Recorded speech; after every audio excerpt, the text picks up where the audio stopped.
ప్రస్తుతం మనం పటాన్చెరు కాన్స్టిట్యూన్సీలో ఉన్నాము. గూడెం మహిపాల్ రెడ్డికి సంబంధించి ఇటీవల కాంగ్రెస్ పార్టీలోకి వెళ్ళిండు. మరి కొన్ని వివాదాస్పదమైనటువంటి సంఘటనలు జరుగుతూ ఉన్నాయి కాంగ్రెస్ నేతల మధ్య, అదేవిధంగా గూడెం మహిపాల్ రెడ్డికి సంబంధించిన వర్గం మధ్య. ఒక్కసారి మనతో పాటు కాంగ్రెస్ నాయకులను వారితో మాట్లాడించే ప్రయత్నం చేద్దాం. చెప్పండి, నేను ఇలా పోలీస్ స్టేషన్ ఎదుటనే ధర్నా చేయడం జరిగింది. అసలు ఏంటి గూడెం మహిపాల్ రెడ్డిని ఎందుకు తిరస్కరిస్తా ఉన్నాం? మేము తిరస్కరించడం అంటే ఏంటంటే, రేవంత్ రెడ్డి గారి సమక్షంలో కండు వేసుకున్నావు. ఇక్కడ కాంగ్రెస్ క్యాడర్ ఉంటుంది, కాంగ్రెస్ కార్యకర్తలు ఉంటారు. 20 సంవత్సరాల సంది కాంగ్రెస్ పట్టుకున్న కార్యకర్తలు ఉన్నారు. మీరు 10 సంవత్సరాలు ఇంకో పార్టీలో లైఫ్ ఎంజాయ్ చేసి వచ్చిన వాళ్ళు అట్లనే ఉండొచ్చు. అదే పార్టీలో ఉండి ఇక్కడ చేసుకుంటే బాగానే ఉంటుండే. సరే, ఇక్కడ వచ్చిర్రు, కండు వేసుకుర్రు, అధిష్టానం ఆమోదించింది, బాగానే ఉంది. కానీ కింద ఉన్న క్యాడర్ను ఉద్దేశి పాత పరిచయాలతోని కార్యకర్తలను వెంబడేసుకొని తిరగడము మాకు నచ్చట్లేదు. మీ ఇష్టం వచ్చినట్టు ప్రోగ్రాంలు చేయడము మంచి పద్ధతి కాదు. ఎందుకంటే రేవంత్ రెడ్డి గారు ముఖ్యమంత్రి ఉండి చాలా అభివృద్ధి పనులు చేస్తూ ఉన్నాడు. కాంగ్రెస్ పార్టీ అభివృద్ధి పనులు చేసేటప్పుడు కాంగ్రెస్ కార్యకర్తలు వెంబడి ఉండాల్సి వస్తుంది. అట్లా కాకుండా మీరు టీఆర్ఎస్ కార్యకర్తలను వెంబడేసుకొని తిరగడం మా అందరికీ చాలా బాధాకరంగా ఉంది. ఇట్లాగే కొనసాగితే ఇంకా చాలా పెద్ద ఎత్తున మేము కార్యాచరణ వేరే రకంగా ఉంటుందని తెలియజేస్తాము. ఎమ్మెల్యేగా ఉన్నారు, ఇప్పుడు వారు కాంగ్రెస్ పార్టీలో ఉన్నారని ఇప్పుడు కూడా చెప్తా ఉన్నారు. సో ఒకసారి వెళ్ళి మాట్లాడించే ప్రయత్నం చేయలేదు. మేము ఆల్రెడీ అధిష్టానం దృష్టికి తీసుకెళ్ళాము. ఈయన పద్ధతి ఇట్నే ఉందని చెప్పి మా పీసీసీ గారికి గిట్ట ఒకసారి గాంధీ భవన్కి పోయి మాట్లాడడం జరిగింది. పిలిపించి మాట్లాడతామని తెలపడం జరిగింది. ఇప్పటి వరకు స్పందన లేదు. అట్లాగే ఇక్కడ పటాన్చెరు కాన్స్టిట్యున్సీలో కాటా శ్రీనివాస్ గౌడ్ అనే వ్యక్తి 15 సంవత్సరాల సంది పార్టీని మోయడం జరుగుతుంది. ఇక్కడ అతన్ని కాకుండా సరే అట్లాగే ఆయన గిట్ట కాంప్రమైజ్గా నడుద్దామనుకుండు. కానీ గూడెం మహిపాల్ రెడ్డి అనే వ్యక్తి స్థానిక ఎమ్మెల్యే గారు అట్లా చేయడం లేదు. ఏం చెప్తారు మహిపాల్ రెడ్డి గారు అనే వ్యక్తి ఇష్టం లేకపోతే పార్టీ అన్న మారాలి, యథావిధి వెళ్ళిపోయినా పర్లేదు. కానీ కార్యకర్తలను ఇబ్బంది పెట్టడం మంచి పద్ధతి కాదు. కార్యకర్తలను పట్టించుకోవట్లేరు అంటే ఎప్పటి నుంచో ఉన్నటువంటి నాయకులు కార్యకర్తలను పట్టించుకోకుండా పర్లే, పార్టీ కార్యక్రమాలన్నా బరాబర్ చేయాలి కదా. కండువ వేసుకోవడానికే మీకు ఇబ్బంది ఉంటే కార్యకర్తలను మీరెక్కడ పట్టించుకుంటారు అనేది మా అభిప్రాయం. నిజంగా గత 20 సంవత్సరాల నుంచి కాంగ్రెస్ పార్టీ కోసం నిరంతరం పనిచేస్తున్న కాంగ్రెస్ పార్టీ కార్యకర్తలు మేము స్థానికంగా ఇక్కడ ఉన్న ప్రతి ఒక్కరూ ఒక పదవి అనుభవించిన వాళ్ళమే.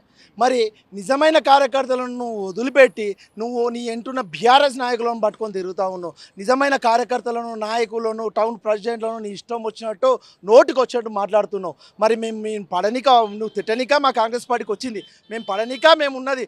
మరి బిడ్డను గమనించు, మేము కాంగ్రెస్ పార్టీ కార్యకర్తలం పడతట్లేం. నిన్ను నిలదీస్తానికే ఉన్నాం. ఎట్టి పచ్చ వదిలే పరిస్థితి అయితే ఉండదు. నిన్ను మాత్రం తిరగనీయం. నేను బీఆర్ఎస్ నాయకులను పెట్టుకొని నువ్వు పని చేస్తూ ఉన్నావు. నువ్వు బీఆర్ఎస్ నాయకులకు మీ ఏది వస్తుంది చెప్తా ఉన్నావు, నిజమైన కాంగ్రెస్ నాయకులకు మీరు చెప్పడం లేదు. మరి అక్కడ ఉన్న స్థానికంగా పోతే మీరు కాదు కదా ఇచ్చేది, నీ అంచరులు వచ్చి గ్రామ సభలలో ఇష్టం వచ్చినట్టు మాట్లాడుతూ ఉన్నారు. మరి అక్కడ సమాధానం చెప్పింది మేము, అక్కడ సమాధానం ఇచ్చింది మేము. అక్కడ 10 ఏళ్ళకోలే ఒక రేషన్ కార్డు ఇచ్చిన దాఖలా లేదు, 10 ఏళ్ళకోలే ఒక ఇల్లు ఇచ్చిన దాఖలా లేదు, ఏది దళిత బంధు ఇచ్చే దాఖలా. ఈరోజు మేము రేషన్ కార్డులు ఇస్తుంటే ఎందుకు ఇస్తున్నారు, ఎక్కడ ఇస్తున్నారు, ఇంతమందిని తీసి పడేస్తున్నారు. మీ కాంగ్రెస్ పార్టీలో మీ ఇష్టం వచ్చిన తీసుకో. గతంలో మీరు రూమ్లలో కూర్చున్న రాసుకున్న రోజులు లేవా? ఈరోజేమో వాళ్ళని ఎగేసుకొని పంపించి మా మీదకి ఉసగొడితే ఊరుకున్న పరిస్థితి లేదు. ఇక్కడ నుంచి డైరెక్ట్గా పీసీసీ అధ్యక్షుడి దగ్గరికి వెళ్తాం, మా బాధ ఏందో చెప్పుకుంటాం. మరి ఇక్కడ ఉన్నాం, కాంగ్రెస్ పార్టీ జెండా కప్పుకున్నోళ్ళే మేము ఉన్నాం. మరి నువ్వు ఎన్నడైనా కాంగ్రెస్ పార్టీ జెండా కప్పుకున్నావా? ఎప్పుడన్నా నేను కాంగ్రెస్ పార్టీ అన్నావా? నువ్వు కానీ, నీ కొడుకు కానీ, లేక నీ తమ్ముడు కానీ తిరుగుతూ ఉన్నాను నీ కాంగ్రెస్ పార్టీ. మనం బీఆర్ఎస్ మీ ఓట్లతో మేము గెలిచాం, మీకే పని చేస్తాం, వాళ్ళతో మాకు సంబంధం లేదని తిరుగుతూ ఉన్నావు. బిడ్డ నువ్వు గమనించుకో, ఇది కాంగ్రెస్ పార్టీ సిద్ధాంతం, కాంగ్రెస్ పార్టీ విధానాలు తెలిసిన వాళ్ళం ఉన్నాం. కాంగ్రెస్ పార్టీ అంటే ఏంది, కాంగ్రెస్ పార్టీ సిద్ధాంతం 140 సంవత్సరాలు ఉన్న కాంగ్రెస్ పార్టీ చరిత్ర ఇది. నువ్వు చెప్పగలుగుతావా? మేము చెప్పగలుగుతాం, మా ఒక సామాన్య కార్యకర్త గిట్ట చెప్పగలుగుతావు. నువ్వు మాత్రం నీ దమ్ముంటే నువ్వు పోతే పోరా భయ్, మాకెందుకు? నువ్వు పోతే పో, బీఆర్ఎస్లోకి పోతావా, నువ్వు ఇంకో పార్టీలో పోతావా? మా కాంగ్రెస్ పార్టీలో మేమైతే నిజమైన కార్యకర్త మాత్రం నిన్ను ఎమ్మెల్యే అయితే అనుకోము, మాకు అవసరం లేదు. 20 సంవత్సరాల నుంచి కష్టపడుతున్నాం, దీని ప్రయోజనం ఉంటుంది ఖచ్చితంగా. ఇంతకన్నా పెద్దగా ఉంటాయి నిర్ణయాలు తీసుకోకపోతే, అధిష్టానం తీసుకోకపోతే ఇంతకన్నా పెద్దగా ఉంటాయి. మరి దీనిపై ఒప్పుకున్న ప్రతి కార్యకర్తలను కాపాడని దయచేసి మరొకసారి అధిష్టానం చెప్తున్నాం. నిజమైన కార్యకర్తలను కాపాడుకోవాల్సిన బాధ్యత మీ మీద ఉన్నది. మరి మారిన తర్వాత పటాన్చెరు కాన్స్టిట్యూన్సీలో కష్టపడ్డ కార్యకర్తలు కాంగ్రెస్ నేతలకు అన్యాయం జరుగుతుంది అనుకుంటున్నారు? ఖచ్చితంగా న్యాయం జరుగుతున్నది. దాదాపున 1,00,000 ఓట్లు తీసుకొచ్చిన కాంగ్రెస్ పార్టీకి. 1,00,000 ఓట్లు ఉన్న కాంగ్రెస్ పార్టీకి ఇక్కడ ఉన్నది. మేము ఇక్కడ ఎమ్మెల్యే అనుకొని మేము ఎగురుతాను. మరి ఇక్కడ ఉన్న కాంగ్రెస్ పార్టీ నాయకులకు కార్యకర్తలకు ఎవ్వరికి ఇంటిమిషన్ లేకుండా పని నడుస్తూ ఉన్నది. నిన్న మొన్న తెల్లాపూర్లో పని నడుస్తూ ఉన్నది, ఈరోజు అమీన్పూర్లో పని నడుస్తూ ఉన్నది, మొన్న గుమ్మడాల్లో కానీ బొల్లారం కానీ జిన్నారం కానీ ఎవ్వరికి ఇన్ఫర్మేషన్ లేదు. తన సొంత నిర్ణయాలతో తీసుకొని వాళ్ళ ఒక్క క్యాడర్ని పెట్టుకొని బీఆర్ఎస్ క్యాడర్ పెట్టుకొని వాళ్ళతోనే క్యాంప్ ఆఫీస్లో కూర్చొని క్యాంప్ ఆఫీస్లో మీటింగ్ పెట్టుకుంటా కేసీఆర్ ఫోటోలు పెట్టుకుంటా ఉన్నది. ఇవాళ సీఎం గారి ఫోటో గిట్ట క్యాంపస్లో లేదు. గతంలో అడగడం జరిగింది సీఎం గారి ఫోటో ఎందుకు లేదని పెట్టిస్తామని చెప్పి పెట్టలే. ఈరోజు సత్యమైన కాంగ్రెస్ పార్టీ కార్యకర్తలు మా రాష్ట్ర ముఖ్యమంత్రి గారి ఫోటో తీసుకెళ్ళి క్యాంపస్లో పెట్టడం జరిగింది. మరి ఆ ఫోటోని గిట్ట ఈరోజు కొంతమంది ఆయన ఫోన్ చేయడం వెంటనే కొంతమంది సిఆర్పీ నేతలు కొంచెం ఉల్దిగా భావించి పలగొట్టడం జరిగింది. దీని మీద ఖచ్చితంగా మేము కంప్లైంట్ ఇస్తాం.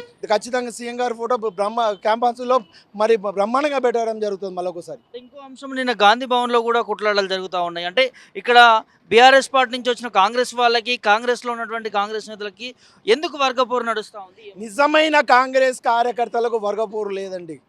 బీఆర్ఎస్లోకి వెళ్ళి వచ్చిన వాళ్ళకే వర్గపోవడం. నిజమైన కాంగ్రెస్ పార్టీ కార్యకర్తలకు మనము అనుకుంటా పని చేసుకుంటా ఉన్నాం. అక్కడికి వెళ్ళి వచ్చిన వాళ్ళు కావాలని మా ఒక క్యాడర్ పెంచుకుందాము, మా ఒక క్యాడర్ని చంపుకుందాం అనే ఉద్దేశంతో వాళ్ళ పార్టీని కాంగ్రెస్ పార్టీని అనగజొక్కుంటా బీఆర్ఎస్ని ఏదో పైకి చంపడం కానీ అలా కాదు. 100%గా మేము రేవంత్ రెడ్డి గారి నాయకత్వంలో ఖచ్చితంగా ముందుకు తీసుకెళ్తాం. మరి అడుగున మేము జెండాలు పట్టుకొని తిరుగుతాం, ఆయనకు వ్యతిరేకంగా తిరుగుతాం తప్ప ఆయనతో పాటు పనిచేసేది మాత్రం ఉండదు. ఇప్పుడు పటాంజలిలో జరుగుతున్న వాటిపైన అధిష్టానానికి తెలిపే ప్రయత్నం చేశారు. ఖచ్చితంగా ఇంతకుముందు కూడా తెలపడం జరిగింది, గత 3 నెలల కింద తెలపడం జరిగింది.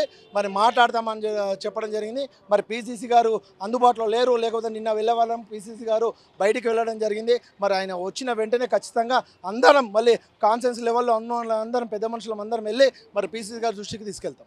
ఏం చెప్తారు ఫైనల్గా? గూడెం మహిపాల్ రెడ్డి కాంగ్రెస్ పార్టీలో ఉన్నారనుకుంటున్నారా, లేకపోతే దీనికి సంబంధించిన సాల్వ్ కావాలంటే ఏం చెప్తారు? సేవ్ ద పటంచెరు, కాంగ్రెస్ పార్టీని పటంచెలో బతికించండి.